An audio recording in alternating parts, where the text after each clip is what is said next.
Greetings and welcome to week one of ME 115. Um, we have several objectives that we want to cover this week, so I'll just get started with talking about your chapter one in your Go with Office 2013. Microsoft Access 2013 provides a convenient way to organize data. It makes it easy for you to retrieve information. Uh, Access uses tables to store data, and it's like Excel with Excel spreadsheets. Data is stored in rows and columns and in a table. So you might ask, why use a database rather than an Excel spreadsheet? Good question. By using a database, you can manipulate and work with the data in a more robust manner. Now, in the first chapter, you use Microsoft Access 2013 to organize a collection of related information. You'll create a new databases, create tables, enter data into tables. You create a query, a form, a report. You also create a complete database from template that you can use that's provided, or you can modify it to suit your needs.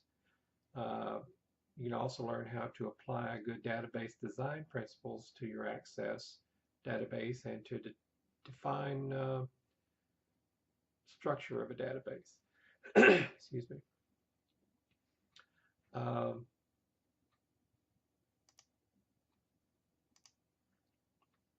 What is a database, you might ask? Well, a database is an organized collection of data related to a specific topic or purpose. Data,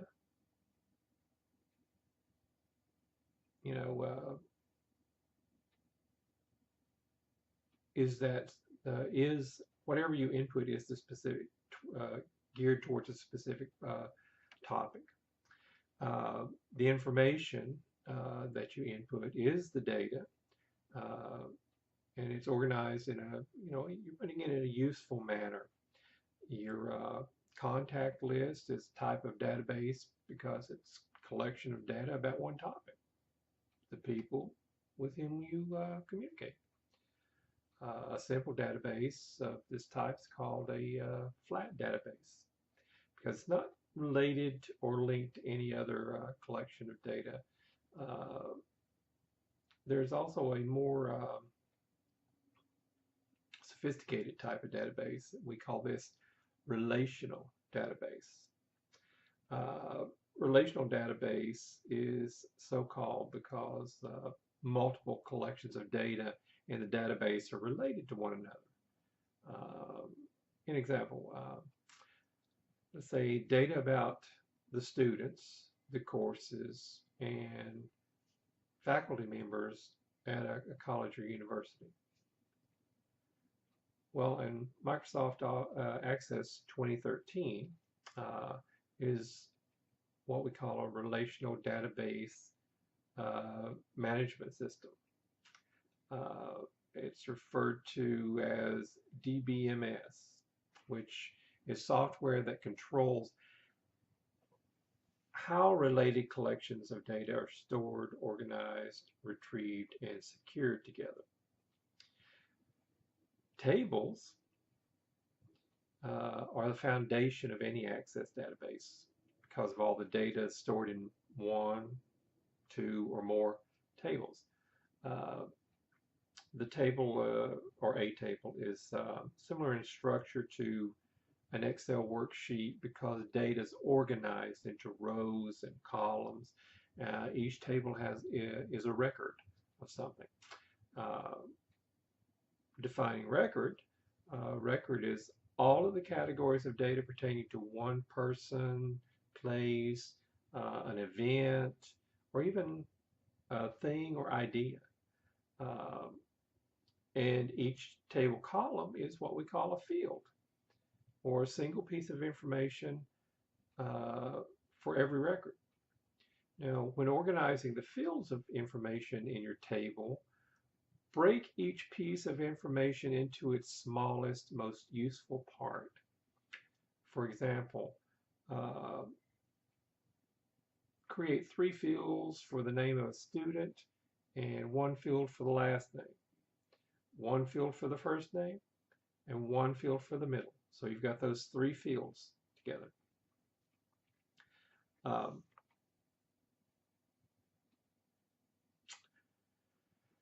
the first principle of a good database design is to organize the data in the table so that redundant or duplicate data does not occur. Um, this sort of conserves space and reduces the likelihood of errors when you're recording new data, and it doesn't require remembering all of the different places where the data is stored. The second principle of a good database is to use techniques that ensure the accuracy and consistency of data as it's entered into the table. Now, typically, many different people enter data into a database. Sort of like a hospital or doctor's office. They're all using the same database. When entering a state in, say, a student contacts table, one person might enter the state as Texas, while another might just put capital TX. So you need to use design techniques to help you enter data into a database to increase accuracy and consistency. We also have what's called normalizing. Now, normalizing is the process of applying design rules and principles to ensure that your database performs as expected. The tables of information in a relationship or relational database are linked or joined to one another by what's called a common field, or a field in 2 or more tables that stores the same information. An example would be in a hospital. Everyone who works with the patient has access to the information of the patient, yet each one is inputting at a different station at a different time, and it all comes together into one database. And when, the database information is entered, it goes to the main database, or it becomes part of the main database, so that anyone else can access that information.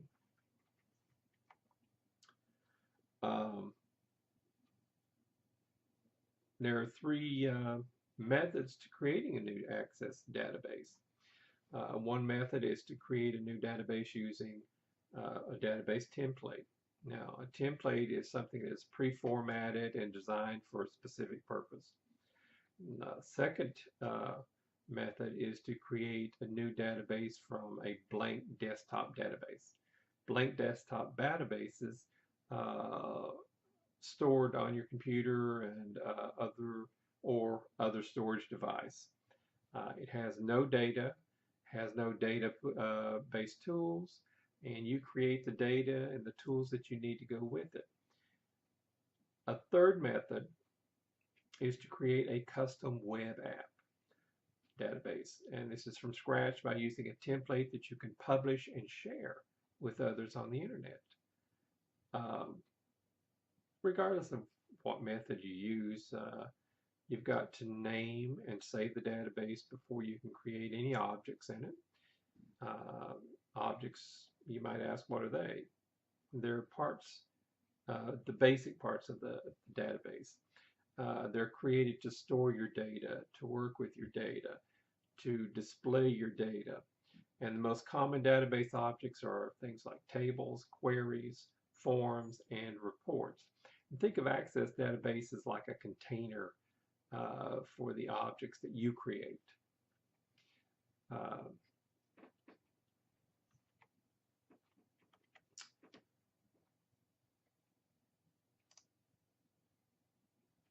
once you've named the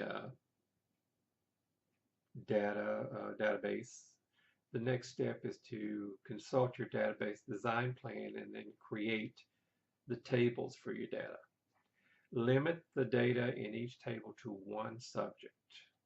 Each column is going to be like it's going to be a field, and field names display at the top of each column of the table.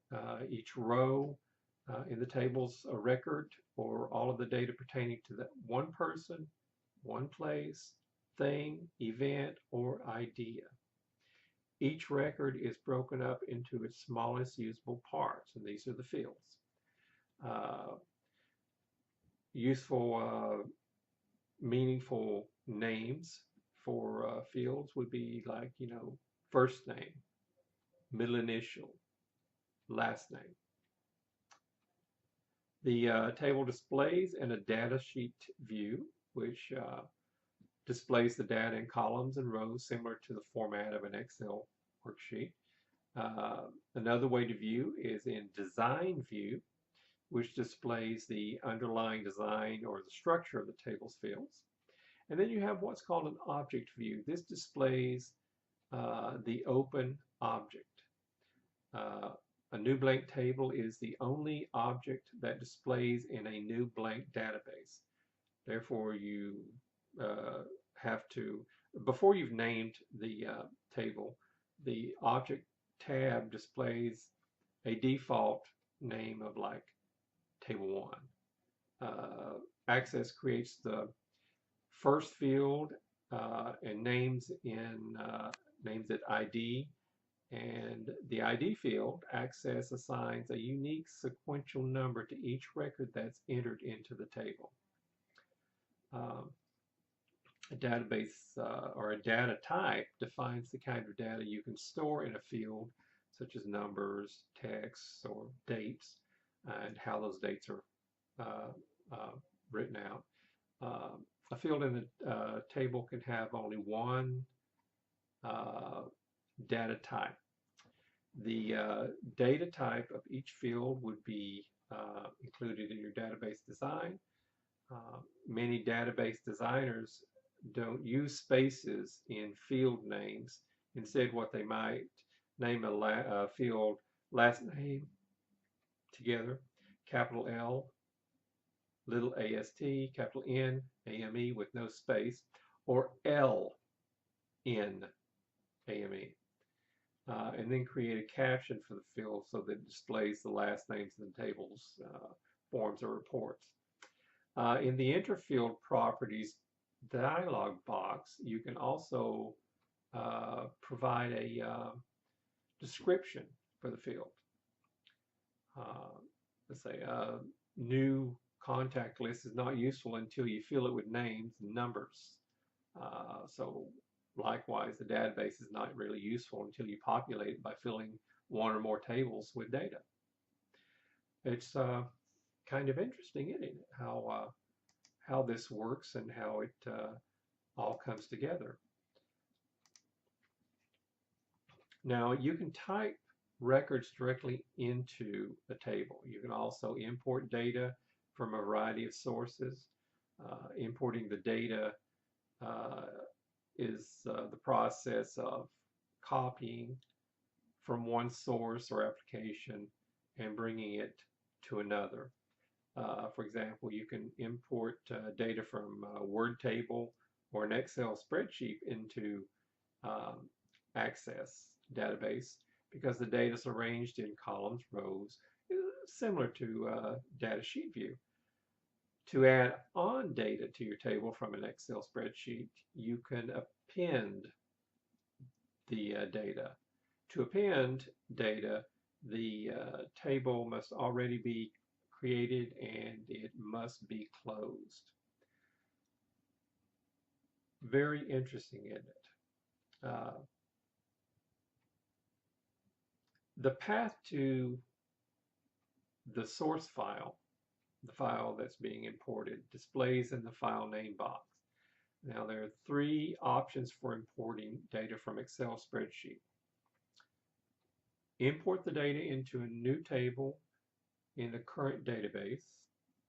Append a copy of the records to an existing table, or link the data from a spreadsheet to a linked table in the database. Now, a link is like a connection to data in another file. When linking, Access creates a table that maintains a link to that source data so that it any changes to the data in one file are automatically made in the other. So in other words, if I make a change in the file where I'm at the station I'm working in, it automatically changes it here. To append records from Excel workbook to an existing database table, the column headings in the Excel worksheet or spreadsheet must be identical to the field names in the table. The wizard identifies the first row of spreadsheet as column headings, which are equivalent to field names. A wizard, since I didn't mention that first, is a feature in a Microsoft Office program that walks you step by step through a process. We have to remember that when we're doing this, to follow directions. This is where most people make a mistake. They do not follow directions. And when you don't follow directions, what happens is you make mistakes and things don't work out for you. So what I want you to do while you're going through this, read, and as you're reading, attempt to do it. That's the only way I learned. And when you're working with Microsoft Word and working with medical software, any type of software really, you really learn by doing. We could talk about it all day long and you not learn anything. But if we talk about it and as we're talking about it, we do it, then you actually end up learning because you are doing. Repetition breeds understanding. Always remember that. The more you do, the better you know. I'm going to end this section right here, and I look forward to any discussion you have, our interactions. You have my information.